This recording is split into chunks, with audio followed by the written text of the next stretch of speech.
Omulabi waffe omulungi wa Saviour TV nkwanirizaako enkya olunaku olwaleero nate era tukomye mu programu yaffe Nganzi eno gye mugoberera obulungi mwe tukyaliza bannabyabufuzi ab'enjawulo ne batubuulirako ebyo oba oliawo bye bazze okutukolera oba bye balowooza eri ekitundu kyaffe.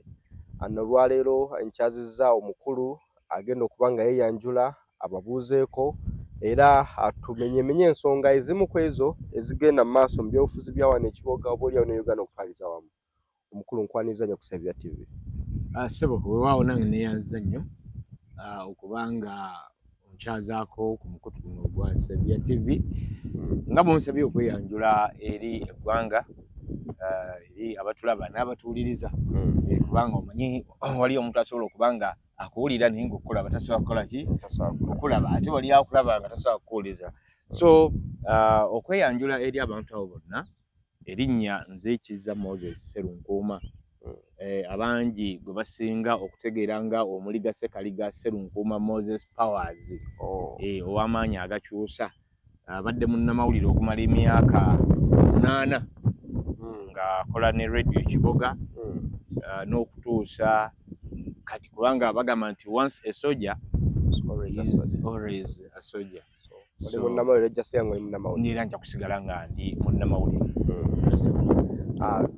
Moses Powers oba Mose alirijja okunyangwira okuyita. Ozze wano mu capacity ng'olina ekifo kyoyagala okwesimbako oba kiweesimbyeko. Yes, sir. Mbadde nsaba osooke otulambikemu oli ku kifo ki era n'ebitono ne bikikwatako. Okay. Kizza Moses ku mulundi guno neesimbyewo ku kifo kya chairman L33 oba gwe basinga okumanya nga meeya mu Kiboga Town Council. Era nazze nga ndi independent. Wazze kuba namunigina? Yes.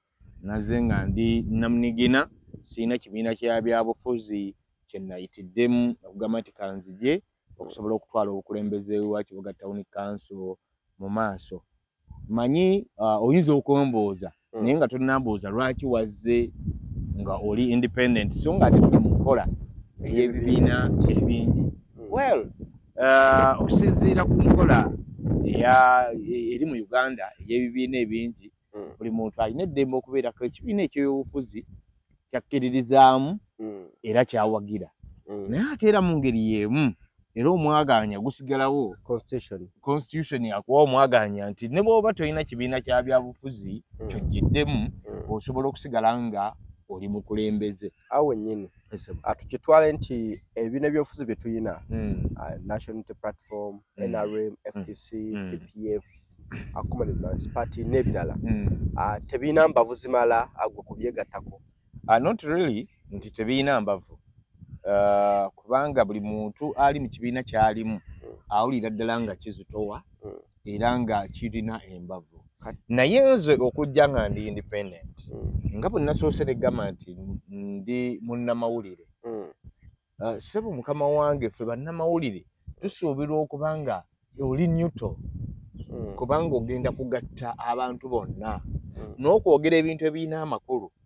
Abantu basinziira ku ekyo ki kyokola ki kyoli kubanga bw'ojja n'ogamba nti ndi munnamawulire naye ndi wa NUP, ndi munnamawulire naye ndi wa NRM, osobola okukola sitole yonna nga omuntu ow'ekibiina ekirala gwe ky'otakkiririzaamu oba gy'atakulabira n'agitwala nti amakulu.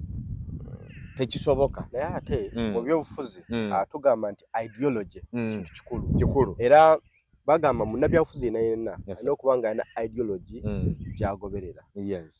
Bino ebibiina by'obufuzi bifrontinga ideologies. Tewasikkirizibwa kimala kibiina kyonna kwegatta ku ideology gy'olaba esobola okuyamba abantu bo bw'oyagala okuba nga okulembera. For real bw'oyogera ekintu ekyo kiyinza okuddamu kye kino nti ebibiina by'obufuzi mu ggwanga wano weebiri era bitambula. Oyogere ku nsonga ya ideologies naye abantu abamu oluusi ebibiina by'obufuzi bino balemereddwa n'okutegeeza ki kye bitegeeza eri Uganda. N'osanga nga omuntu ng'atembeeta kkala, n'osanga nga omuntu atembeeta linnya lya kibiina naye nga in actual sense byakola nga ekibiina kyakkiririzaamu ate munnayuganda si bye yeetaaga. kati bututunulira ekifo nga kino kye neesimbyeko ekya meya wa Kibuga Town Council. For real ebibiina birungi nnyo kubanga owa NUP well, owa NRM well, owa ANT well, owa Common Man's Party well, era siyinza kumuwakanya. Naye nganze omukulembeze eyeteeseteese okuba nga nkulembera Kibuga Town Council waliwo ebintu bye ntunuulira ne sisoosowa zaaki kibiina kubanga tubalabyeko n'abajjidde mu bibiina naye bw'ajjira mu kibiina ate n'akola bintu birala nnyo n'atakola kibiina kye biki bikigamba niwesanga ng'olina abantu b'omenye ate emitima so nga ate nze Moses olw'okuba nti mbadde nnyo nnyuto nga munnamawulire nkiwuliriramu emirembe era abantu bange mbadde mbaweereza. Mu politics waliyo neutrality nti omuntu asobola okubeera ng'ali neutral. Kyekyo ssemateeka wa Uganda kyakuwa nti bw'obanga ebibiina byonna bino ebirala ng'olaba tujja kufiitingayo obanga tonnalabirayo mirembe kuweereza bantu bo mu ngeri yeetaagisa kyangu ng'oli independent. Ekyo tokimanyi nga munnamawulire? Ekyo nkimanyi naye wembuuliza ekibuuzo. Democracy abukadde mu bannayuganda oba bannakibuga okutuuka okutegeera gwe kyotegeeza era n'okugoberera mu ngeri ng'eyo. Well, democracy gw'ogamba nti abukadde mu bannakibuga simanyi oba kiri mu kind of form of democracy naye nze kyenyinza okugamba nti it's all about explaining people what I am basobole okuba nga bategeera. Yes kubanga oyinza okubuuza tugeze meya wa Kibuga Town Council bw'abanga ali mu office eyo bw'abeera nga alinako service gya deliverings eri community is that service belongs to the party that he is leaning to oba that service eba ya buli muntu is for the community regardless of NRM regardless of NUP regardless of FDC. Okola oluguudo nti luzze mu kisanja kyo oluguudo ne luyisibwa ne lukolebwa bonna bajja duyita owa NRM aluyitako freely owa NUP naluyitako freely n'omulala so that is service nanga ali independent nti ate nze nja kukola nga siriiko wadde ekikono tulina akuba ku mukono kya kino nti ate kaakati kino ate yakozebwa ati ate bwe twamusanze mu meeting eno kati ate lwaki yabadde ne mwami gundi ng'ate mwami gundi wa NUP nnyo lwaki yabadde ne gundi ng'ate mwami gundi wa NRM nnyo kitegeeza nti waliwo that kind of freedom ng'omukulembeze nti nja kusisinkana buli muntu kubanga bwe mbeera mmeeya w'ekitundu neetaaga abakulembeze ku mitendera egy'enjawulo ababaka parliament mbeetaaga regardless of what party that person belongs to bachairman ba LC wano mbeetaaga kubanga bwe tulina okukola emirimu gyaki gy'ekitundu egya town council anti omuntu ali mu town council asobola okunyumirwa ekibuga kyalimu kati okugeza tulina ekizibu kya security mu town council muno eggaali zaafuuse eggaali buli wootuuka abantu bakaaba embuzi baagala kusula nazo naye nga bwe tudde ate ku nsonga y'ebyobulamu omuntu alina kusula na bisolo mu nnyumba naye obuzibu buli ki akabuzi ke yakalunda kaasuubiramu ekyokujja mu bunafu nnyo obwa meeya no saagala gamba nti bunafu bwe naye mbadde ku layini eno egamba nti kaakati waliwo bachairman be tumanyi nti chairman owa LC bweti wa NUP chairman w'ekitundu kino wa NRM kati bwe banansanga nga ntudde ne chairman y'omu ku abo nga tulina ensonga ze tuttaanyaako eza security nga bagamba nti ate kati Moses ate yatulidde mu olukwe kubanga yatudde n'owagondi so kitegeeza nti emirimu gya town council singa town council ekkiriza n'empa omukisa okukulembera Kibuga Town Council emyaka 5 egigenda okuddako emirimu ngenda gikola nga seekubidde nga ngikola mu mbeera kwegamba eyanguwa bwe nkubira wa NRM ajja kwangu okulisiivinga meeya wangise bw'obadde ogamba ki bwe nkubira wa NUP ng'agamba meeya obadde ogamba ki nti obuweereza bw'ekitundu busobole okunyumira buli muntu ebibiina by'obufuzi abantu abamu twagaana okubitegeera amakulu gaabyo ne tutandika okuba nga tutaddewo embeera eringa ey'empalana tulinga abali mu lutalo ekitali kituufu so Moses kwe kujja nga ndi independent okusobola okulaba nti ensonga eyo tugittaanya obukulembeze bwa town council buveemu emivuyo egyo. Yes, kubanga obuweereza tebubuuza kibiina. Bwe gaba amazzi mu kitundu tegajja nga gakkala. Nedda amazzi gonna gasigala nga ffenna tugakozesa regardless ebibiina byaffe bitukola ki bituli. Kati watugambye oli munnamawulire omukuukutivu era ogamazeemu ebbanga lya myaka nga 8 oba oli awo n'omusobi. Ki ekikubagudde okuva mu buweereza obwo ate ojje no mu byobufuzi ng'ate n'ebyo obadde okyaweereza bulungi? Weewa era nga bw'ogambye nti mbadde nkyaweereza bulungi era njagala okwenyumiririza mu mulimu gwenkoze, naye ekyo kiva era mu mbeera y'abuntu, how committed that person is. Nze Moses nasalawo ne ngamba nti buli mulimu gwonna ogunkwasibwa oba gwensaba nti ngenda kugukola mba nina okubeera omumalirivu mu mulimu ogwo okusobola okulaba nti ekitundu ky'empeereza oba abantu b'empeereza mu butuufu bafuna kye balina okufuna. Yes, for the 8 years gye mbadde ku radio yaffe kubanga era ye radio yokka gye tulina mu kitundu kyaffe, mbadde mukozi ali committed okusobola okulaba nti mpeereza abantu. Naye ekibuuzo kyo kibadde nti kiki ekikubagudde okugamba nti ate kanzije ngatteko obuweereza buno nga mmeeya wa Kibuga Town Council, nti nga munnamawulire obeera ovunaanyizibwa okunoonyereza ku biki ebinyigiriza ekitundu kyo, biki ebisobola okuyamba ekitundu kyo, nti era mu bakulembeze bano ne office zonna eza Town Council ne Kibuga District at large nga munnamawulire otuukayo either okuripotinga biki community byeyagala, biki byeyeetaaga, biki ebigisoomooza, n'okugjayo ebiri mu ofiisi ate okubireetera community. Oye munnamawulire gwe mulimu gwe mbaddeko, nti naye ku mulundi guno ofiisi mbadde nzituukamu ne ntwalayo challenge z'abantu, naye ne weesanga nga ate kye wandibadde ojjayo okukomezawo community nga tekiriiwo oba nga tekimatiza. Ate nze ng'omuntu nga ndaba wandibaddewo solution. Kati nga Moses kwe kujja nsabe bannakibuga Town Council nti ofiisi eyo nange kanjiyingiremu, awatabadde answer nzije ne answer. Tuyina tugeze ndeeta kyakulabirako nti Town Council inamu ekizibu ky'amazzi, nga mmeeya ali mu ofiisi nze ngenda kujja na solution ki, kubanga liwayinza okuba solution ebadde teriiwo. Kati okyesigamiza nnyo okubeera munnamawulire nti lwojja okusobola okumanya ebizibu, okukola ku bizibu by'abannakibuga.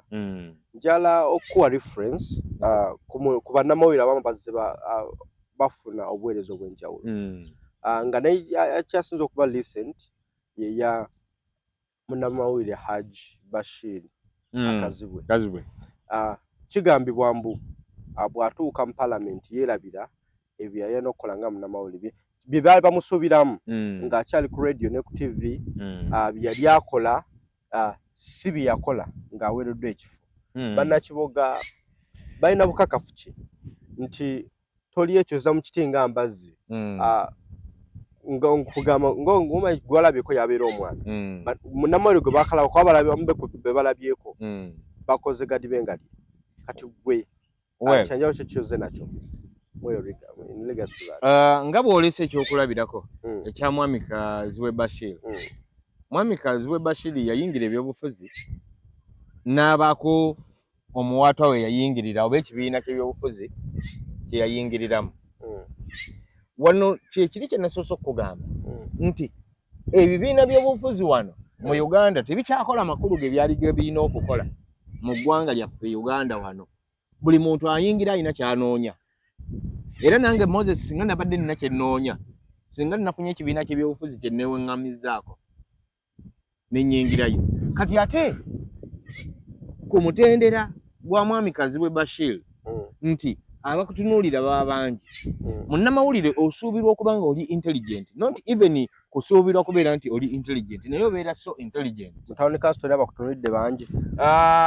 Bayinza okubaawo, naye ate ku level eri kiyinza okuba nga kyanjawulomukko. Naye kiki mbadde njagala okukuleetera nti bw'omala okutuuka mu positioning eyo, kati buli muntu najja n'agamba nti mwami gundi tukoze tutya. Yadde wajja ne gundi oyo, naye nze ndaba ate wandibadde bulungi nnyo singa okola bwoti ne bwoti, singa ojja ewange. Kigenda kutta ekifaananyi kyo ng'omuntu yayingira nga abantu bakutaddemu obwesige, bakusuubira okukola ebintu eby'enjawulo. Oba ontegeera bulungi nti abantu abamu baba divertinze, bagenze balina bye banoonya. Omuntu oyingira ebyobufuzi oba obukulembeze ng'olina by'onoonya. Tugeze ekirulira kyo kibadde kyakufunamu ssente kyakulya, nti bw'oyingira tugeze oyingiridde mu NOP, ONRM bw'anaakulaba ng'ozze bakusuubira oli so intelligent, omanye ebintu nga bwe bitambula, you can convince people. Bagenda kujja bakugambe tukoze tutya. Mutukoze tutya ogenda kukyuka. Tubalabyeko nti omuntu yayingira wa NRM ate atuuseeyo oba simanyi lulimi lwe bakozesa okumukyusa n'omusanga ng'ayogera lulimi lulala. Oli ayingidde nga wa NOP ogenda omusanga ng'ayogera lulimi lulala. Nagamba nze kati bino anti kaakati kati tebikyankolera kubanga kaakati okyuse. Olidde omuziro gwo. Yes. Olidde omuziro gwo. Kati gwe. Bannamawulire tubalayo ekibatuuseeko. Badde balina ebiina bye bali affiliated to, naye era badde bannamawulire nga balina ethics ze standing on. Tubalayo ekibatuuseeko. Ne babaako engeri gye batagala. Gwe ogenda kukyewala oti ekyo. Kyekyo kye nkugambye nti nandibadde mbaako ekibiina kye neewaŋŋamyako, naye olw'okuba nalaba nga ndi mumativu n'ekyo kyendi, nagambye nti bw'obeerako munnamagye era ofa oli munnamagye. Yes, njagala kubeera munnamawulire kubanga nkyenyumiririzaamu. So bwe guba nga kyekyo kye mpulira, I'll serve the community nga siina, njagala nnyo okubeera independent mu kuweereza abantu kubanga obukulembeze tebukubuuza kibiina. I'll stand on my word okuweereza community yange. Kiki ekinneemazanyamu okutuuka okulyamu ekitundu kyange olukwe, okulyamu ensi yange olukwe. Yes, bwe mba nga nsobola okuweereza nga ssemateeka wa Uganda akiraba n'agamba nti you can serve ng'obadde independent. Kiki ekindeetera ate okutagala nzire eno nzire eno nzire eri ng'ate obusobozi bwe buli okuweereza ekitundu tekyetaagisa. So okujjako bw'obanga otuuse gy'otuuse, kino njagala kigamba abantu nti waliwo embeera ey'okutuuka n'ogamba nti kaakati nayingira obukulembeze nga ndi independent, oba nga ndi mu kibiina bwe kiti, n'osalawo n'otegeeza ekitundu kyo nti bannange I'm crossing to this side because of ABCD. Naye so si gwe kwekyusiza muli bakulaba okyuka kkala mpola mpola nga nawolovu ng'okyuka mpola mpola enkya n'obeera bwoti. Ekyo kibi kyekireetedde n'ebibiina byaffe wano okwongera okuba nga binafuwa kubanga waliwo omuntu gwe tubadde tutunuulidde obadde one of the pillars of the party. Enkya bw'ogenda nga okyuka mpola mpola, nawolovu bw'abeera ku green n'abaako n'agenda ku orange, mpola agenda akyuka mpola mpola. Kati oba obuzaabuza omuntu akulaba aba tamanyiwa watuufu okola ki w'oli. Bw'oba onaakyuka nga bwe wasaba abantu nti bannange mbasabye ndi wa NRM era munnonze ndi wa NRM, naye mpulira sikyali mumativu na kibiina kya NRM, kansabe okukyuka nve mu NRM ngende mu kibiina kino, era bannange ensonga zino ze zintwala eno n'eno n'eno. Bwe ba munnoonya temunnoonyeze eno munnoonyeze eno, temunnenya lwakino na kino munnenye lwakino na kino kubanga nkyuse. Oyo munnamawulire bw'ati bwe yandibadde akola ki?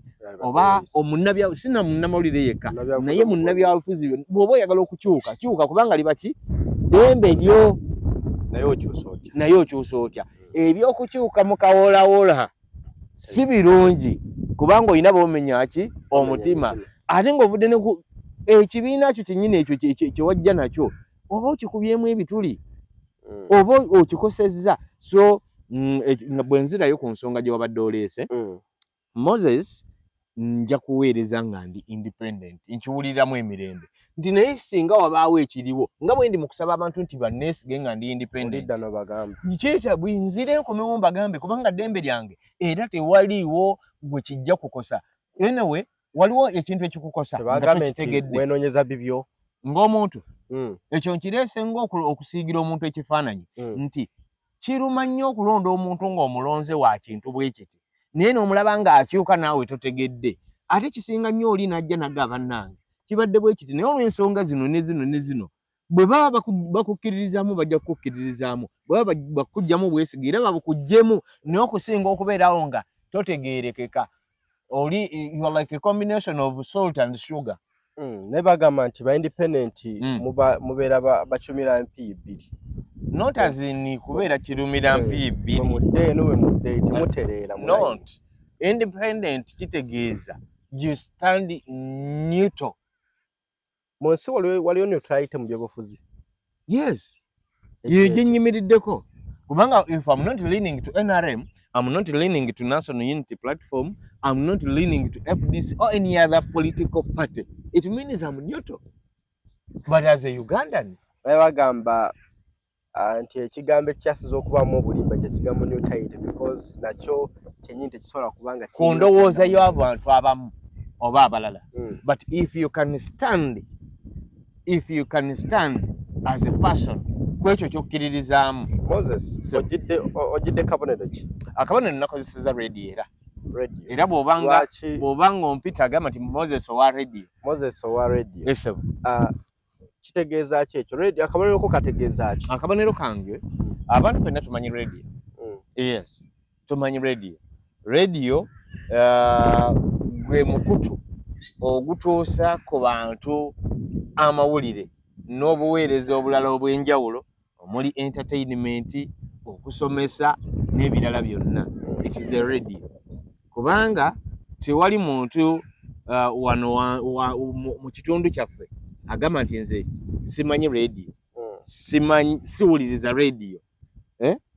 Buli muntu radio agyetaaga. Naye akabonero ka radio wadde kategeeza ki eri akulaba n'agenda okukkiririzaamu naawe kennyini ng'omuntu eyeesimbyewo nti akabonero ako nakakozesezza. Ekisooka akakiiko k'ebyokulonda kateekawo obubonero obwo eri omuntu aba talina kibiina kya byabufuzi kyajjiddemu, kubanga ebibiina by'obufuzi tumanyi nti buli kibiina kya byabufuzi kirina simbo eri gazetted ate ekijawula ku kibiina ekiki ekirala. Okugeza ekibiina kya NRM kikozesa bus, okugeza ekibiina kya National Unity Platform kikozesa umbrella n'ebibiina ebirala.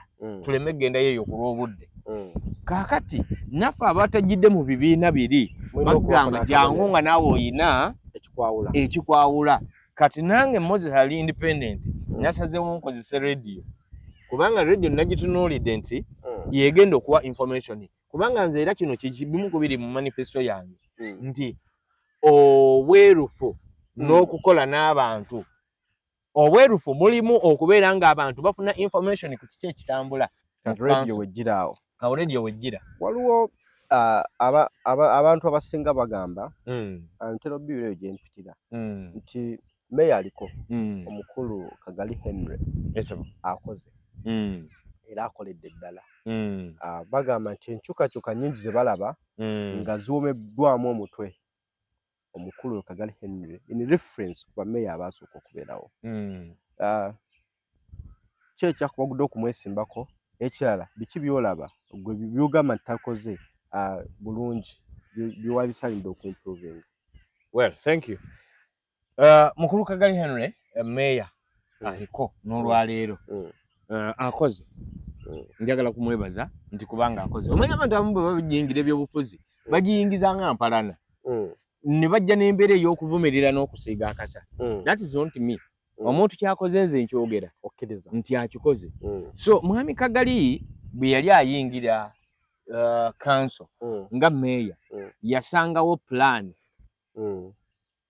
yasangawo plan ey'ekisanja ekyo and of which egimu ku mirimu gyali alina okukola kwe kuimplementinga plan. Abantu abamu kye batamanyi bw'ayingira ebyobufuzi ajja abagamba nti bannange ngenda kukola kino naye ky'ogenda okukola tojja bw'onaatuuka mu ofiisi togenda kujja na pulaani yo. Waliwo pulaani eriwo already. Kati tulina pulaani eya 26 yes eyo pulaani weeri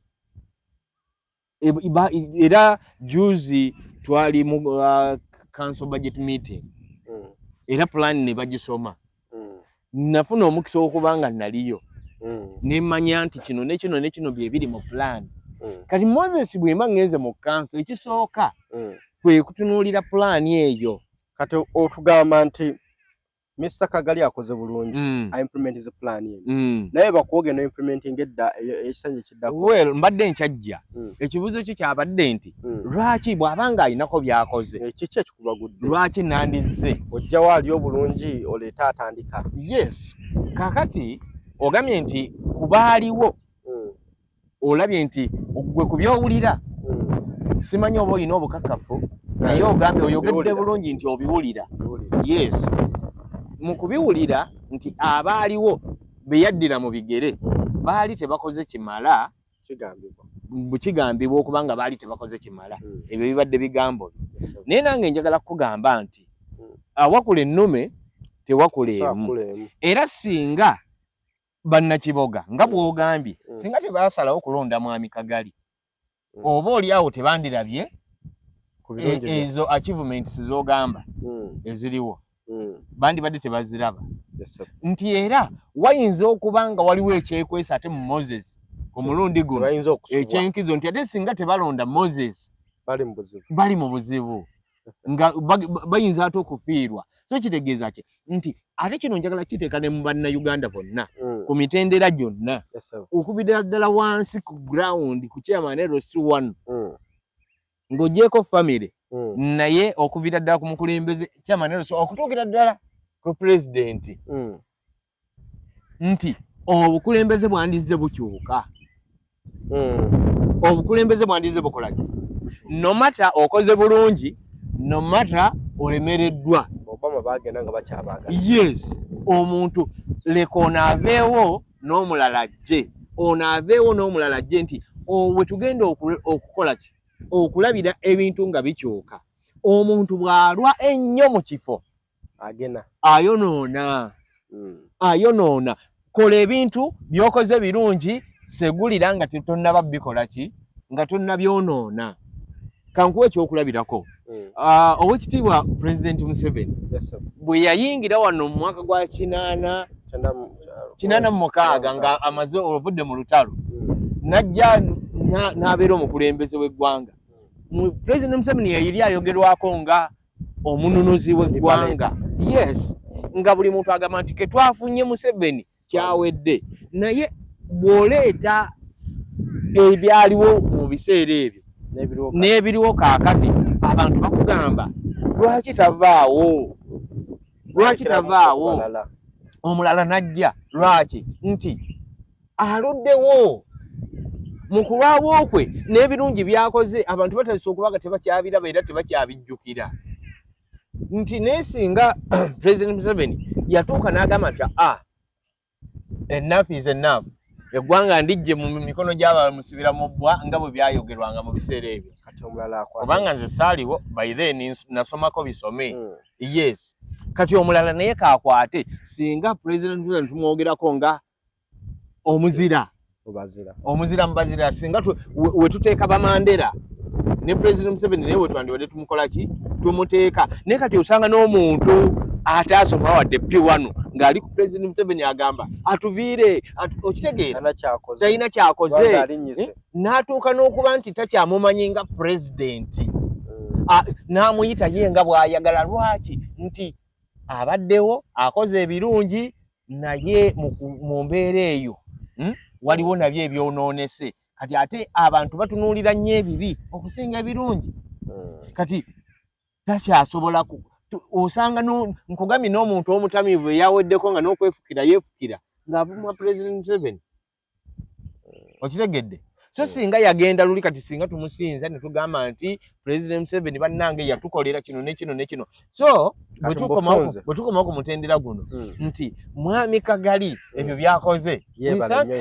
Yes, yeebale nnyo yeebalira ddala. Kati kaveewo agende ate ku bintu ebiki ebirala. Yeteekere omutendera ogukola ki oguddako. Moses nange nzije wala mazoba tereza wagenda tereze ne wala. Yes, agenda tereze na walala. Kati nange nzije atembeeko byenkola ki byengattako n'okukuuma ebyo byakoze. Bw'osanga munno ng'alina ekirungi kyakoze tukyonoona kikuume ate naawe kola ki gattako nti nange bwe ndiba nfuluma kanso waliwo budget waliwo plan ej'okusigalawo bw'oyitamu oteeseteese kufugira ebisanja bimeka. Well, nze nga Moses essaawa zino ekisanja nsaba ekisanja kimu kino 226 231 ojja kuwayo kyekisanja kye nsaba olunaku olwaleero. Ebyenkya simanyi byankya naye 226 231 kyekisanja kye nsaba abannakibwa Council. Omukulembeze kizibu nnyo okukola mu kisanja kimu. Eyo endowooza yo nzize ngikubamu ebituli.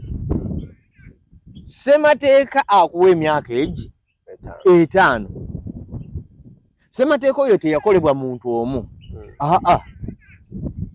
Nti mu myaka 5 oba osuubira okuba ng'okoze.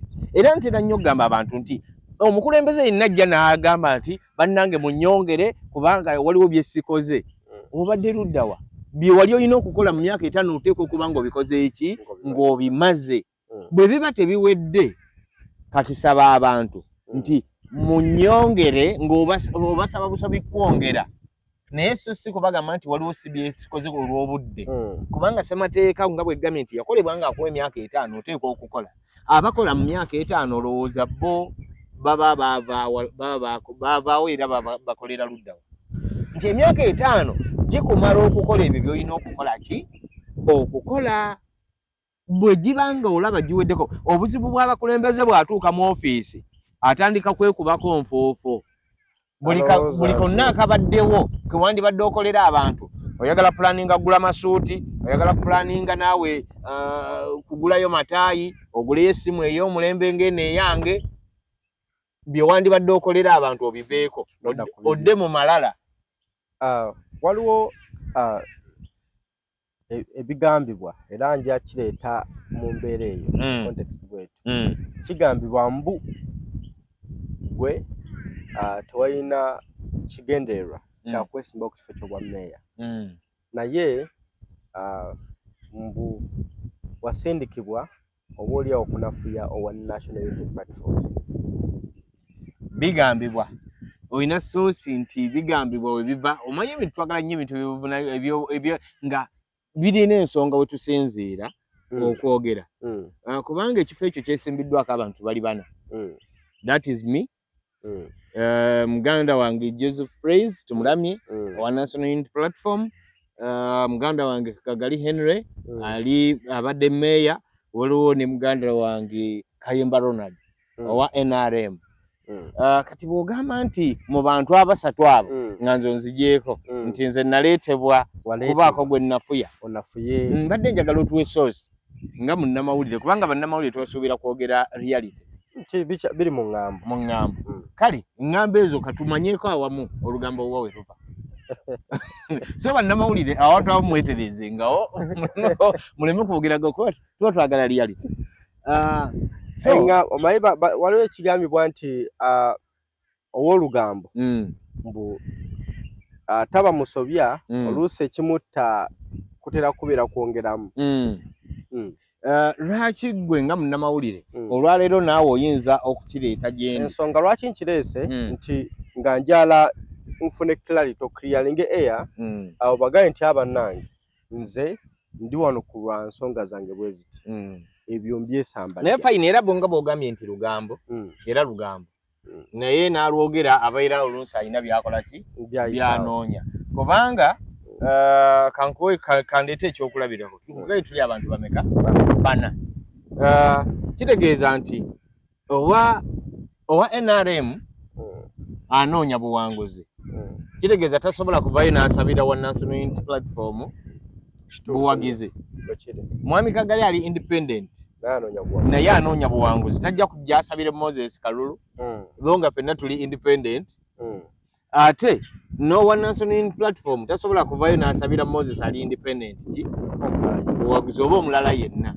So kitegeeza buli muntu olw'ebyo byawulira byayagala okukolera ekitundu bye byamuwalirizza okujja asaba abantu.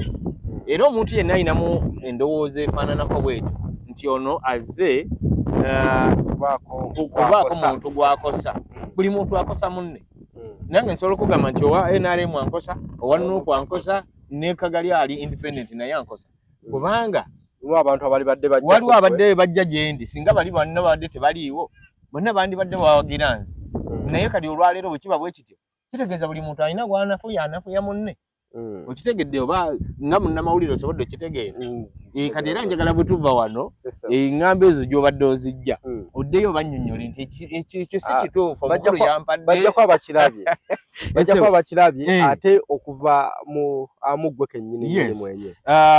Ekyo kyo okiliyalinga air munnayuganda yenna sena ku mutendera guno gwonna. Omuntu bw'ajja okwesimba aba tazze kunafuya muntu oba kibiina wabula anyway neme kitwala mumbe wayinza okubayo abayina nga yiki ekimuleese ng'agamaze kanzija nnyononere gundi ekyo bagamba eba political tool. Abantu abamu asooka muli ba candidates basatu bamuli ba candidates babiri abavuganya.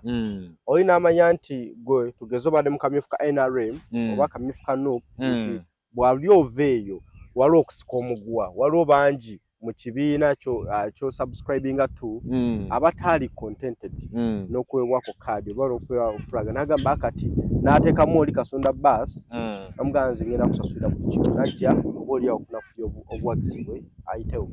Okyogedde bulungi. Okyogedde bulungi naddala kuba baddeko mu bibiina. Obadde mu kibiina kino ekibiina ne kisalawo gwe n'ogamba nze simatidde na kibiina kye kisazeewo. Kati bw'ofubutukayo ate n'ojja eno ndowooza gwe gwe nnyinza okulowooza nti ozze kunafuya obuzina gwezze okukola ki naye abadde independent kuva ku ntandikwa. Tegeeza obadde olina tondabye mu NRM tondabye mu Nuupu tondabye mu FDC tondabye mu ANT tondabye mu ssaawa esembayo. Nze neeteekerateekera ekintu naye gwe abadde mu kibiina n'okifubutukamu n'ojja kitegeeza gwe alina ekiruubiriro ekyokunafuya ekibiina. Kati okugeza nti nga bw'ogambye nti olugambo lw'owulira nti Moses yasindikibwa oba okuvaawa simanyi naye singa ogamba nti yasindikibwa twandibadde nti yasindikiddwa okuva mu kibiina X okujja okunafuya ekibiina kino oba ntegeera bulungi. Naye siina kibiina gye nkoze eki gye nvudde. Naye ate waliwo ababadde mu kibiina kye bavuddemu ate era ne bajja. Kitegeeza oyinza okutunula n'ogamba nti ono yabadde ayagala okunafuya munne. Awo ensonga etegerekese bulungi. Kati tugende ku nsonga endala. Waliwo kyenjala okubuuza mu perspective endala mukko nti buli munnayuganda era nga gwe olina eddembe era nga buli munnayuganda ina akuze atuuse okulonda alonda almost ku buli kifo. Gwe oli independent ku kifo kyeweesimbyewo kyeweesimbyeko ekyobwa meya chairman of secretary. Bwe tuba tugenze ku mutendera gwa wamu tugenda kunokolayo ekifo kimu kyokka ku kifo kyobwa president. Gwe nga gwe wa gy'olaba Uganda gy'ejja aba gavumenti gy'olaba gy'oyinza okukola nayo gy'oyinza okwagala okukola nayo okusinza ku manifesto n'ensenka y'emipiro nga babisengese. Well, kakati gavumenti ki ekibuuzo si bwe kibadde gye nnyinza okukola. Kale gwe nga gavumenti gy'olaba president is a better ideologies. We tulaga olwaleero ennaku z'omwezi nga 15 omwezi ogwa January Uganda egenda kubanga esalawo. Nawe ojja kusalawo. Yes. Bwe ngamba Uganda is me and you. Yes. Uganda eba esalawo ku mukulembeze eki agenda okukulembera eggwanga. And of which bwe tugamba gavumenti amanyi gavumenti kintu kya njawulo n'ebibiina ebyobufuzi naye ate era ekyo ekibiina ekiba kiwangudde kye tuyita gavumenti mu kiseera ekyo nga bwe nagambye nti nazze ndi independent tojja kulonda no si kye kitegeeza nze okuba nga ndi independent tekinjijaako kubeera na muntu gwe mpagira nti ono gwe mpagira oba ontegedde bulungi naye ekibuuzo kyo kibadde nti kale mukulembeze ekyo gw'oyagala akulembere ekibuuzo tokibuuza mirundi ebiri ng'okikyusa si kikyusa kyabadde nti gavumenti ki ekyokuddamu kiri nti gavumenti enaabeerawo ng'eri mu buyinza gyenja okuba nga ngoberera kubanga ofiisi ya town council oba chair minority 3 tesobola kuyimirira ng'eri independent yo nga yo wabula nayo kitundutundu ku gavumenti ebeeriwo ng'eri mu buyinza ng'etambula. Ekibuuzo nkikuddiremu. Ekibuuzo kiddemu oba nga kyenkozeemu si kye weetaaga okuwulira. Ekibuuzo kiri nti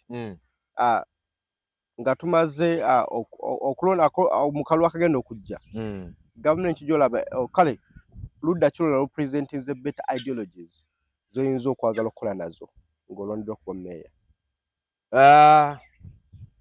Ekibuuzo ekyo sijja kyanukula nga bw'oyagala. Kiri bias? Nga bw'oyagala nkyanukule muganda wange. Naye ekyokuddamu kiri nti gavumenti enaaba eri mu buyinza enaaba esukkulumi kubanga akalulu akange ng'omuntu omu kayinza obutakyusa gavumenti naye nze naawe n'omulala bwe twegatta ne tukola okusalawo okwawamu tusobola okuteekawo gavumenti ejja okubeerawo mu ekyo ekiseera nti gavumenti enaabeerawo mu ekyo ekiseera na buli mukulembeze yenna anaaweereza abantu respective wamunonda tamulonda gw'ojja okukola naye. Yes, gw'olina okuyimirira naye n'oweereza eggwanga oba ntegeeregesa bulungi mu nsonga eyo. Yesebo kati nina kye njala ku bannakibuga mu ngeri emu naye katono nnyo nga tetunnabagenda ku kibuuzo kiddako naye kano njagala kukagamba bannayuganda naye bannakibuga bonna okutwaliza awamu nti tugenda kulonda era tusalirawo Uganda emyaka 5 egigenda okuddako so buli munnayuganda yenna waali atunule yeetegereze eggwanga wawa alyagala mu mbeera ki ye nga kati bwe tuva ku mutendera gw'eggwanga lyonna bwe ng'omuntu naawe tandika otunuulire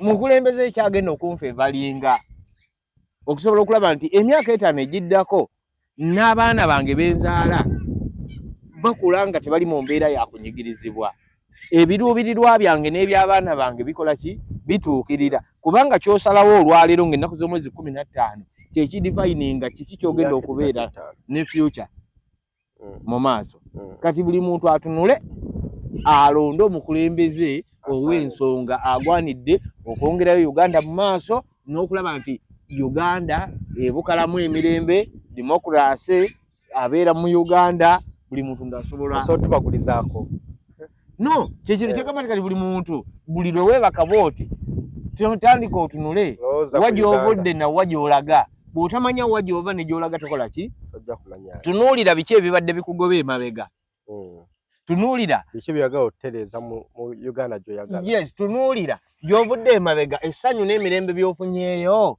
bibadde bitya bw'onaagendera mu ebyo oyina gy'olaga mu maaso wagenda kufaanana watya bwe tunaamala galonda bwe tunaamala galonda kino wooteeka ekinkumu kyo wooteeka ttiikiyo waditamininga wasalawo kiki kyogenda okubeera enkya abantu abakulu tulonde nga waliwo abaana baffe abatalonda waliwo abaana baffe abatakola ki abatalonda naye gwe taata woolonze leero wootadde ttiikiyo oba ekinkumu kyo osaliddewo muwala wo ne mutabani wo oli atalinakola ki atalinaba kulonda nina muwala wange ayina kagundi ke yakola kabadde katambula ku social media okwo ng'agamba nti abantu abakulu bwe munaalonda ebitole bya sabbooni sukaali ssente mujjukire nti fe abaana abato mujja kuba mutukumidde amanda ku mutwe muwala wange yakola akantu ako naye nange nina wentudde nentandika okukalowoozaako nti gw'olondanga ggwe taata eyaliwo okuva mu 1980 oba okuvira ddala eri mu maaso naye waliwo nno muwala wo ne mutabani wo ali mu myaka 2 ali mu myaka egyo egiri awo gisemberedde naye okuba nga anoonya emirimu kugamba tandika nnyo okulowooza eyeetaaga enkya naye okugula ettaka waagenda okukolera tandika omwana ono ye agenda kubeerawo atya enkya so abantu abakulu tulonde abavubuka tulonde nga tutaddemu amagezi tulabe ani agenda okwongera ku ggwanga lyaffe ani agenda okuteekawo ebyo byonna bye twetaaga so amagezi geetaagisa mu kukola ki tuleme kumala galonda kubanga oli yazze n'obw'olukumi obupya kubanga oli yazze ng'ayogera ebigambo ebikankana oli yazze ng'ayina vibe y'amaanyi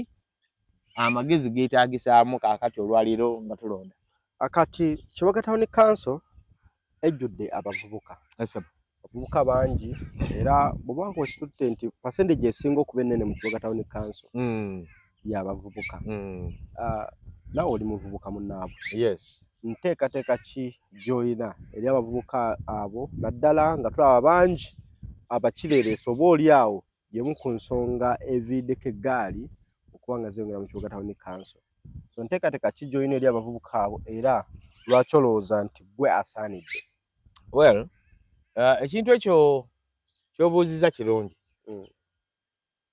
njagala nnyo okukkulumira bakulembeze bannange ku mitendera gyonna egy'enjawulo nti bazze bakozesa abavubuka baabafuula kikozesebwa mu kaseera kano buli mukulembeze waali ayagala abavubuka era bakyaliibe n'eyali tabonga kati amanyi okubonga eyali tayogera lulimi olwo kati essaawa zino alukola ki alwogera kubanga ayagala bakozesa okitegeera ayagala bakozesa naye munnange bwe bamala okuyimirira emabega waabwe kubanga abavubuka abo balina vibe era nga bakuyimiridde emabega wali ne bawaga owulira ng'amaanyi gonna ogakola ki ogayina naye abakulu bwe bamala otuuka mu ofiisi gye batuuse tebakyabamanyi ne bwe boogera bagamba abo bayaaye abo bavubuka tebalina kye batugamba so Moses nze era bw'otunuulira manifesto yange abavubuka bali ku mwanjo kubanga abavubuka abo be bantu abaliwo ab'enkya be bakulembeze be bagenda okuvamu abakulembeze ab'enkya be basomesa ab'enkya be badokita ab'enkya be bazadde ab'enkya bwe baba nga tobawadde mukisa kubateekateeka na kubateekerawo mbeera ebasobozesa okufuuka ekyo kiki ky'obasuubira era bw'oba nga tobawadde platform ebateekateeka kubeera bantu ba mugaso mu ggwanga bajja kuvuga eggaali z'obadde oyogerako wano bajja kufuuka ekitagasa mu kitundu oba mu ggwanga kati ate otandika okugamba nti ekitundu kitabuse abantu bazibu abalimu naye gwe kennyini omukulembeze tewafaako okubalowooleza Moses nina enteekateeka y'abavubuka ab'obuwala n'ab'obulenzi kubanga bonna tubakola ki tubeetaaga ekisookera ddala abavubuka bw'obeera ng'oli mukulembeze kati neeyogereko nga Moses agenda okubeera mmeeya wa Kibuga Town Council enteekateeka yange ekisooka abavubuka abo tugenda kubanga tuli kimu tukkaanya nteekwa okumanya wa gye bali mu ghetto eyo mu ghetto nze ŋŋendayo mbeerayo nendaba embeera gye balimu abamu gye bali si lwakuba baagala kubanga babuliddwa aw'okukolera Moses mu bukulembeze bwange singa naaba mpeereddwa omukisa nga bannakibuga Town Council bwe mbasaba njagala nnyo okulaba nti tugazeetinga ebifo abantu we basobola okukolera era mu bifo ebyo njagala nnyo abavubuka babeereyo nteekewo embeera ebasobozesa okuba nga bakola ki nga bakolerayo era bwe nali ntunuulira pulaani ekisanja ekiddako bannanga abaliyo ku mulundi guno nalaba bateddemu pulaani ey'okulaba nti bongera okugazeetinga ebifo so pulaani gye ngenda okuimplementinga kubanga already kyali mu pulaani yange nange kubanga ku luno tubadde tebikoleddwa katugende tugazeetinga ebifo abavubuka bakolereyo at affordable costs kubanga ebifo bisobola okubeerawo ne babigazeetinga naye ne babiremesa ababikoleramu. The terms and conditions of joining those places to work nga teziri favorable eri omuvubuka, kubanga omuvubuka asobola okuyiriba n'anoonya emitwalo 10 nga capital. Ye capital gwakola ki gwayina agenda kusuubula lumonde, butunda oba nanansi oba miyembe. Naye ng'ate okupangisa ekifo wagenda okukolera ekya council ate omwagalako emitwalo emirala 5 oba 10, olowooza omuvubuka oyo anaakola? Ayinza obutakola. Naye leka tubateerewo embeera esoboka, kubanga abavubuka abo bwe banaagenda okukola, omuvubuka ayina plan oba ayina omulimu gwakola, kizibu nnyo ekiro okwebaka n'alowooza okugenda osumulula embuzi ya Namakula. Tasobola, kubanga enkya yatunze obutunda bwe ne buggwawo oba yasigazaawo endebe emu, ayina endowooza egamba enkya obutunda obulala mbugyeewa. Tayina budde bugenda kusumulula mbuzi, tayina budde bugenda kudda wali kukola bitagasa. Naye bw'aba tamuteeketeekedde bulungi, abavubuka kyova olaba nti tubeevuma nti bavuga eggaali naye obateeketeekedde otya. So Moses, ebifo ebyo tuteekwa obigazeetinga ate mbateerewo embeera ey'okubikoleramu mu mbeera ekola ki esoboka. Ekirala nti abavubuka abo abamu tebafunyine mukisa kugenda ku masomero. Ekyo ndowooza naawe okimanyi nga munnamawulire. Abamu tebafunyine mukisa gukola ki gugenda ku ssomero. Nti abavubuka twetaaga okubawa okusomesebwa okwenjawulo. Not as in taking back them to school. Si kubazza ku masomero. Naye okubawa amagezi agatandikirwako. Nti yes, basic knowledge ng'omukulembeze. Sakira abantu bo. Eri abantu abakugu mu kutandika business n'okukuuma business. Bajje babayigirize. Kino kye njagala okugamba nti waliwo abavubuka mu town council, bavubuka abali capable of doing something. Naye olw'okuba babuliddwako abakwatako abayambako tebasobola kukola, baleetere emisomo. Obagambe nti omuntu bw'ofuna emitwalo 5 oba omuntu bw'ofuna emitwalo 10 osobola ogiteeka mu business efaanana bweti era n'ogitambuza bwoti ne bwoti ne bwoti, obulamu ne bukola ki ne bukyuka. Enteekateeka eyo ngiyina, kubanga ssente ez'okwekulaakulanya ez'abavubuka zijja ku town council naye zikoze eki temako omutemwa. Yekyo ng'okijje nako tulina ba CDOs, omulimu gwabwe guli ki? Gwe kumuko okusomesa abavubuka abo, okubategeeza enteekateeka za gavumenti nga bwe zikola ki bwe zitambula bwe ziri, basobole okufuna knowledge n'akasente bwe kaba kazze kabagendemu abavubuka nga tetusosodde nti ono waani. Sente zijjaawo n'osanga ng'ate abayina enkizo mutabani wa kansala gundi, mutabani wa chairman gundi ate era yafunye sente ezo. Naye ng'ate waliwo oli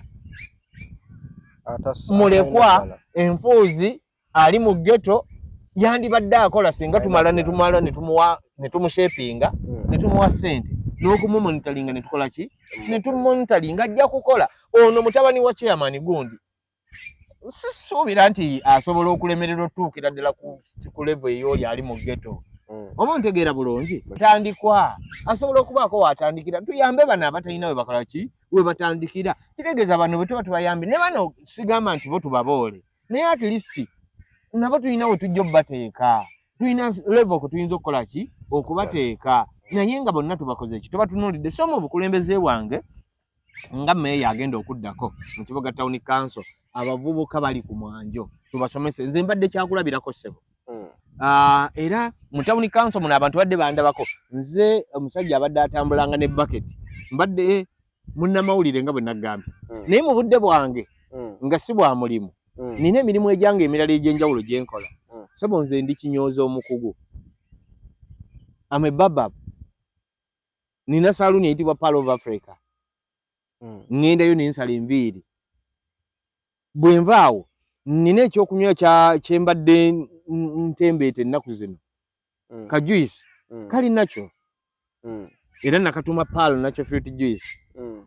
Nakakola ng'ekyokulabirako eri abavubuka mu kibuga town council n'omuntu omulala yenna nti naawe osobola okutandika, kubanga natandisa emitwalo egi 5 egya Uganda. Naye ate mbadde nsobola okufuna amagoba buli lunaku ageegasa nze kenyini nga nze nkikola nekyo nakikola nga ekyokulabirako eri omuvubuka nti naawe okola ki osobola tekyetaagisa ssente nnyingi nnyo so amagezi ago nsobola okugaleeta nengawo abavubuka abo nengawo abaana ab'obuwala abaana ab'obuwala bali stranded kibatuusa n'okuba nti bagenda ku mbeera ey'okubanga batunda mibiri gyabwe asobole okubeerawo si lwakubanga ayagala nnyo naye ng'omwana ow'obuwala obulamu bw'okulivinga as a girl child buzibu nnyo omuwala bw'ateesiiga bizigo asiiwuuka ate ekitali ku ggwe gwe ne bw'omala omwezi nga tobyesiize obeerawo kubanga ekyo kiri mu butonde naye bw'ateesiiga toyoya kumulabako enjala ayagala azikole emimwa ayagala agiteekeko amatu ayagala agateekemu agenda mu periodi zinga omukyala yenna bw'ataba talina paadi tajja na kuva waka naye bw'aba talinaamu omutwalo mu nsawo omusuubira kubeera ki leka tubayambe tubawe knowledge abaana abo basobole okubanga nabo basobole tubaterewo n'embeera ebasobozesa okubanga bakola era nze mu bukulembeze bwange kuba ebintu bino biba byakuteesa nti abavubuka abatandika obutandisi abatandika bizinensi abayingidde ekisaawe ekyokukola bwe naba ngenze mu kanso nja twala ekiteeso bwaba nga wasobola okubeerawo that kind of at least pardoning them for taxes nga batandika wakiri emyezi 6 oba omwaka nga singa kiba kiyise nga mu kuteesa ekyo nje kitwalanga kiteeso nti omuvubuka mu town council awandiisiza bizinensi ye tugitegedde agenda kukola nti ye leka tumuweeye ebbanga asooke yeeseetinge bw'amala okweseetinga gyakole oba olaba mubaddemu enkola ey'okuba nti waliwo abalina bizinensi ennene muno mu kibuga town council nga tebawa musolo nga munnamawulire ekyo nkikugamba era emisango twagirimu nga waliwo bizinensi ennene nga babayiribya babadde tebawa misolo okumala ebbanga ze bizinensi ennene ezandibadde zivaako omusolo kati bwe tuyambako omuvubuka eyatandise ka bizinensi tumugamba nti omusolo gano ge makulu g'okuwa omusolo kubanga ebyo byonna abantu balina okusomesebwa lwaki omuntu awaaki omusolo ne tumugamba naye we are pardoning you for this period sooka otereereze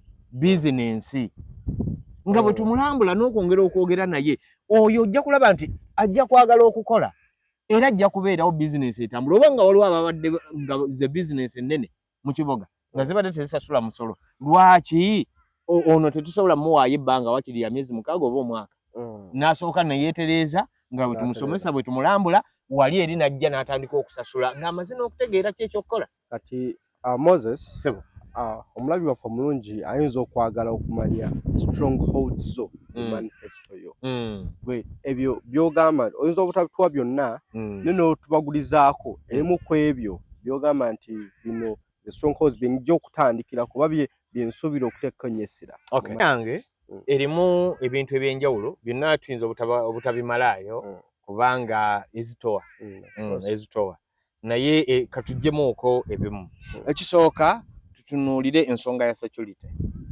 bw'obeera nga gwe meeya oba chairman L3 ovunaanyizibwa ku security mu kitundu kyo sigenda kubeera meeya agenda okugendanga ku mikolo ng'agamba nti am the top security officer in the area wabula nga nkirabika bulabisi security nkulu nnyo mu kitundu nteeka okukwatagana n'ebitongole ebyokwerinda omuli police n'ebitongole ebirala byonna ebyenjawulo nga kutere ne bassentebe ab'ebyalo okusobola okulaba nti tuteekawo embeera ey'okulaba nti security mu kitundu kyaffe ebeera gulugulu kubanga abantu bakaaba mazima obubbi bufuuse obuki abantu babanyaga abantu babakuba nze njagala kugamba nti ebbanga lyemmaze nga nkola ne Radio Kiboge emisango gy'obubbi miyitirivu nnyo mu kitundu ate era mu ngeri y'emu ndi musajja ndowooza omu ku abo abasembayo okuyingira ewange kubanga nnyingira kiro badde nkolanga programu ez'ekiro naye oba ofubutuka gy'ofubutuka n'owulira enduulu we munyambe bannange oyo bamumaze bakitegeera kwegamba n'olabira ddala nga ekitundu tekiriimu ki mirembe so twetaaga okuteekawo embeera eya security mu kitundu kyaffe embeera yeekendeere naye ate era ne wali ku point gye tuvuddeko nti abavubuka bwe banaabanga bateeketeekeddwa ne bakola teriyo omusajja wa myaka 4 ateega bantu kiro gwe mu ndowooza yo kisuubira nti gyali tekisoboka bavubuka abali mu myaka 15 okutuuka mu myaka 2 awo kale n'asatu bw'abanga kisoboka n'ekizibu kizibu si kyangu nti bwe tuba twabateeseteese nakugambye omuntu omuteeketeeka alina kyakola kizibu nnyo okugenda okukwata abantu embadiya abakwata abantu embadiya kubanga talina kyakulya anoonya kyakukola ki kyakulya tulwane nnyo ku bavubuka tulabe nti bakola mu mbeera esoboka okuba nti bakola abo bondowooza mu bukulembeze bwange tujja bateekamu yes tubasoosowaze tubanyigireko ne ku liiso kubanga tulina kye twagala obbajjamu yes tulina kye twagala kibaveemu twagala balokoke mu mbeera eri ebadde ey'okukwata abantu babe nga bakola so kitegeeza ki nti omuvubuka oyo bwe tunaaba tumaze omumutereeza tagenda kunyiga bantu mbadiya kitegeeza ne security ejja twanguyira eyo point number 1 ekyokubiri enguudo zaffe za town council mu manifesto zange mweri tuzisoosowaze tuzikole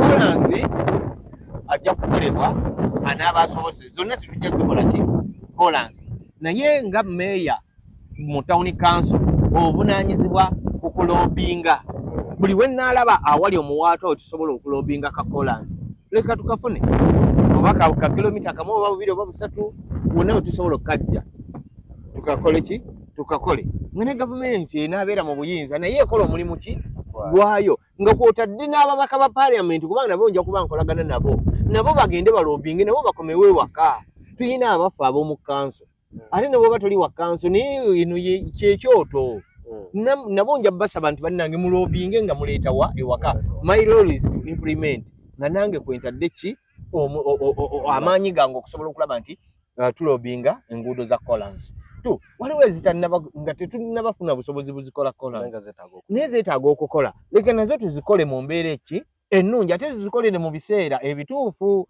abakulembeze bwe tubeera mu ofiisi ogenda n'obeera eyo koota esooka neggwawo eyokubiri nejja neggwawo endala nejja neggwawo bw'otuuka mu kiseera ekyokusaba akalulu n'otandika okukaayanira ebyuma ebikola bannange ebyuma ebikola enguudo babituweeko ebyuma tebabituwadde emyaka giri gyonna obadde okola ki kola ezinaabala teziranda ggobe tandikirawo first year first quarter tandika okukola byolina okukola biki bikole n'ekirala ku nguudo zaffe ezo nti tuzikole ku standard ennungi kubanga tekigasa kukola nguudo 6 zonna ne zifiira mu mwezi gumu kola enguudo 2 oba 3 naye ng'ozikoze bulungi ziwe trenches ziwe ebigoma we byetaagisa amazzi galeme kulegama mu nguudo ekissa enguudo zaffe kukolebwa bwe zityo greda neeyitamu neekolokota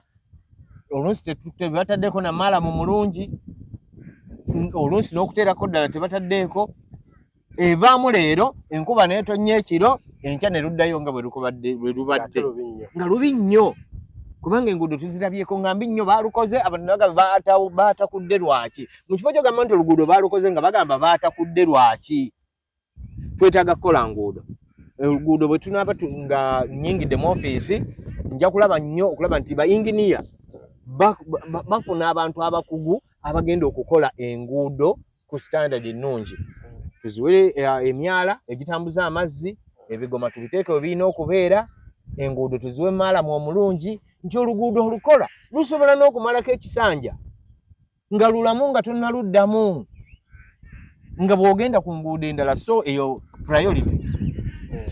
priority ensonga endala tulina ze tuyita sanitary lanes bwe nabadde ntunuulira plan ey'omwaka ogujja sanitary lanes tebaziwadde priority tezaweereddwa priority naye ezo sanitary lanes byebyo ebikuubo ebitugatta ku nguudo endala saako n'amayumba amalala agazimbiddwa emabega w'ekkubo nti amayumba abantu yegali eyo naye amayumba ago tegafuna bagakoleramu lwaki nti ebikuubo ebyo tebikoleddwa tuteekwa okutunuulira mitendera ki egigenda okuyitibwamu okukola ebikuubo bino nabyo ndowooza mu planning enaddako tujja biteekamu naye naye binaaba bisobose kuba plan ebeerawo naye wasobola okubeerawo ennongoosereza ne mugamba nti nga kanso bannange ekitundu kino kubanga olaba tulina obuzibu bwa lenti mu Kibuga Town Council asukkulumyenze njala kugamba nti ndi musajja muyiribi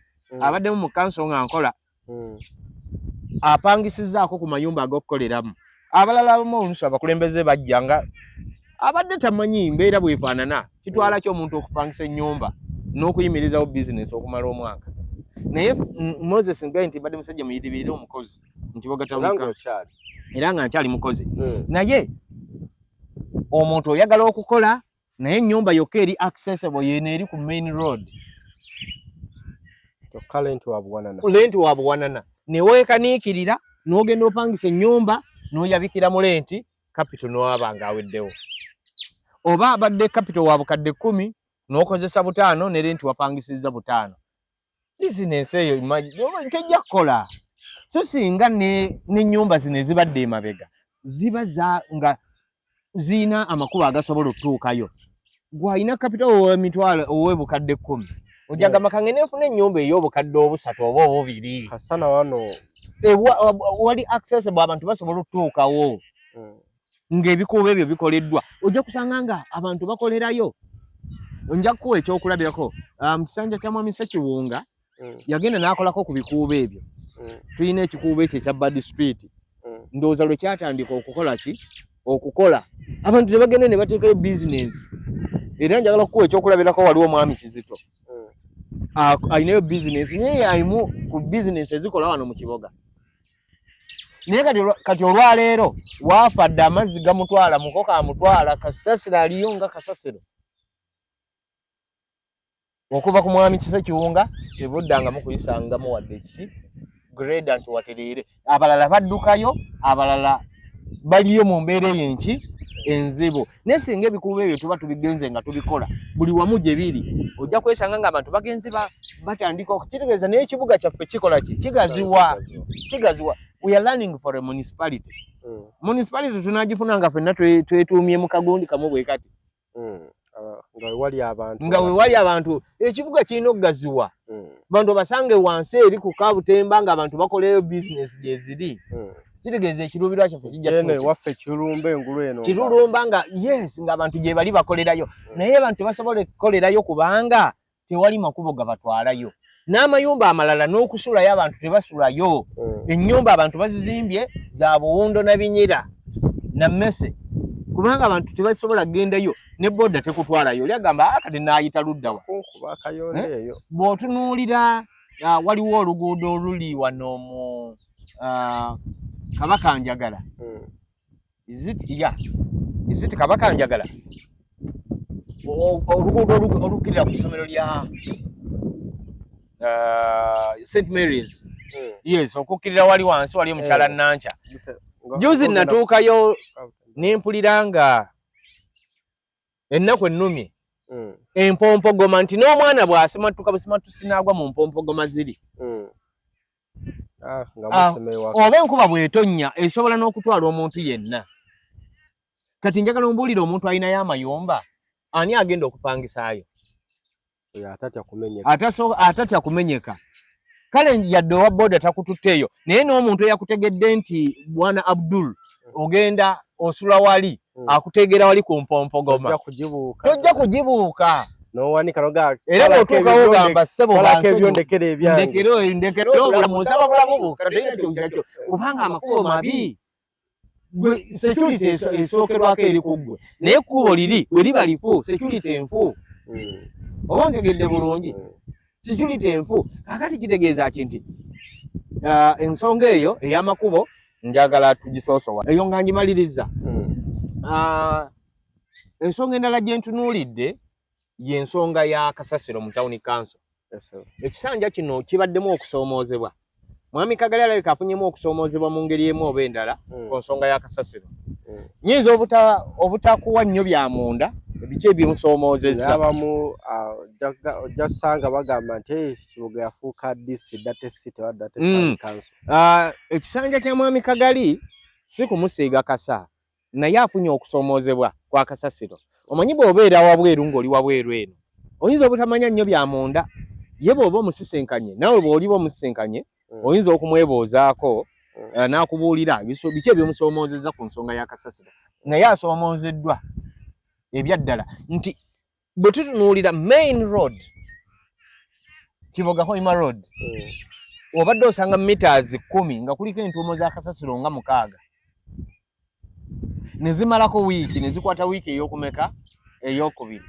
Kati awo bw'ogivaako n'ogenda mu bifo abantu gye bakolera gamba nga mu butale obuliwo bw'oyinza okulowooza nti bwe butale bwa Kiboga Town Council ng'ensowera ziva kuli kasasiro ate nga bwe zidda mu butale abantu gye bakolera ekisoomooza kibaddewo. Naye nno nze bwe naba ngenze mu ofiisi eyo njagala okulaba nti nwana nnyo ku nsonga y'okulaba nti tubeera ne smart city oba smart town. Let me call it a town because tetunaba ku mutendera gwa city no omanyi obwongo bwange butunula nnyo wala nnyo. Yes sebo.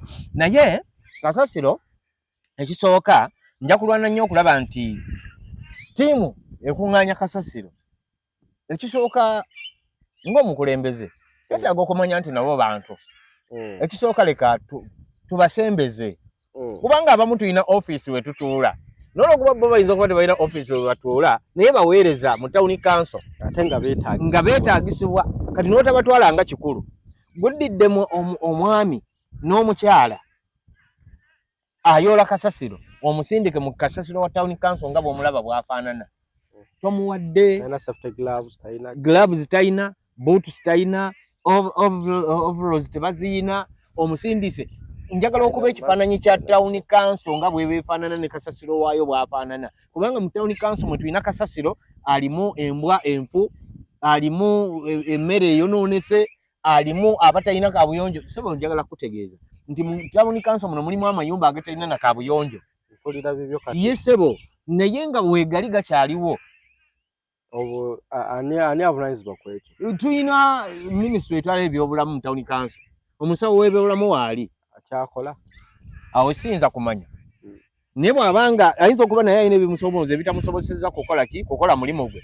Naye bw'obanga ennyumba ezo zikyaliwo kitegeeza nti abantu abasula mu mayumba ago kasasiro bagenda mu buveera ne bakasuka mu kasasiro. Kati osindikayo mwami gundi ayole kasasiro afaanana bw'atyo waliyo pads gye bazikasuka n'ebintu ebirala byonna ebikyafu. Osindikayo mwami wa gundi ne mukyala wa gundi talina protective gears zigenda muyambako. Omusuubira okukola omulimu ogwo ng'ayagala tajja gukola ng'ayagala nti ojja kwesanga nga kasasiro omuba mudoojinga. Ekyo kimu kubanga tali protected. Muwe mask zimuyambeko okudifeninga ekivundu kiri kyasanga mu kasasiro. Muwe gloves aleme kukwata mu bintu bikyafu. Waliwo ebyobulabe ebisala bimuyambeko. Muwe boots zijja muyambako obutafumitibwa bintu nakulinnya mu bukyafu. Eyo nsonga nja kuba nga ngisoosowaze nkyali ku nsonga ya sanitation in general. Yes nga mpumbawumba. Then tulina okulaba nga tulwana tulabe nti tufunayo oko wakiri emmotoka endala kubanga emmotoka eriwo eyinza okuba temala ate ne condition gyerimu naye eyinza okuba nga siki nga nayo yeeraliikiriza nga si nnungi. So meya nina okunoonya all the possible ways of getting another track. Okwala Kiboga wina okubeera kasasiro asobole okuba nga ava mu bantu. Then n'ekirala kyesiyinza kuba nga mbuusa maaso kwe kwongera security lights ku nguudo zaffe saako mu ebyo ebifo bye tulabanga ebyobulabe ab'eggaali oba olyawo we bastaginga kubanga Omuganda alina olugero olugamba nti ekizikiza kiyamba mu mizi. Buli enzikiza lwebeera mu kibuga kyaffe n'obumenyi bw'amateeka bujja kukola ki? Bujja kweyongera. Era mu ngeri endala n'okulaba nti we nnaabeera nga ndi mmeeya w'ekibuga kino njagala nnyo okulaba nti nsoosowaza ebitone. Yes nga emu ku nkola ey'okuyamba abavubuka baffe mu kitundu n'abantu abalala bonna. Ebitone by'abaana tulina obbiwa priority bikule kubanga waliwo abatagenda kuyitira mu business okufuuka ab'omugaso nga bagenda kuyitira mu biki mu bitone. Tulina abayimbi, tulina bannakatemba, tulina abakubi b'ebikonde, tulina abasamba omupiira, abo bonna tuteekwa okuba nga tubateeka mu nteekateeka y'ekitundu okusobola okulaba nti ekitundu kyaffe kikola ki? Sebo kikola. Nkakasa nti abatulaba bakunyumiddwa nnyo era ebirowoozo byo babirowoozaako. Olw'okuba nti obudde bwo butuliridde owejjokalera, nja kusaba obeeko ebigambo ebitonotono by'osembyeyo ku bannakibuga oba oli obasaba n'akalulu nga tuwumbawo. Well, neyanzanye Sebo neyanzeege ne Sefiya TV mwebale kubeerawo ku Lwakiboga at large, kubanga si Town Council yokka nzize mbalaba nga muyina ebintu biyitirivu nnyo, mukutte ku nsonga ez'enjawulo, bannabyabufuzi mubajjeyo ne betuladde tutamanyi nabo tubalabye, amasomero tugalabye, bannabitone mubaleese, mukoze ku nsonga ez'enjawulo. Era njagala basuubiza nti nange bwe naba nti ntuuse mu bukulembeze, tutambule ffenna tukole, kubanga nze nga bwe nagambye nti ensonga yange ya bwerufu, emirimu njagala tugikole nga bwe tugiraga era abantu, n'okubabuulira kanso biki byeyina bituuke ku bantu basobole okuba nga babitegeera. So njagala okusaba bannakibuga Town Council, omwami, omukyala, omuvubuka ow'obulenzi n'ow'obuwala, abakadde bakkirize banneesige bannonde, banneesigise akalulu kaabwe, emyaka 5 baginneesigise nga bwe bazze balonda abalala ne babeesiga ne babawa obuwagizi ne babalonda. Omulundi guno bataata ne bamaama nsaba mukkirize munneesige munnonde mbeere mmeeya w'ekibuga kino. Era njagala basuubiza nti ngenda kubeera omukulembeze awuliriza, ngenda kubeera omukulembeze akola n'abantu, kubanga bw'obeera omukulembeze kola n'abantu, kola endowooza z'abantu okusinga okukola gwe byolowooza ng'omuntu omu. Njagala okubeera nga mpuliriza, njagala okubeera nga ndi mu bantu, era njagala okusaba bakansala abana balondeddwa mu kisanja kye ngenda okukulembera nti tweweeyo eri obuvunaanyizibwa, yes, ku lw'abantu, tweweeyo okulaba nti tuddayo ku ground tuwulirize abantu bagamba ki, ate n'okubatwalira biki ebiva mu kanso okudda gye bali.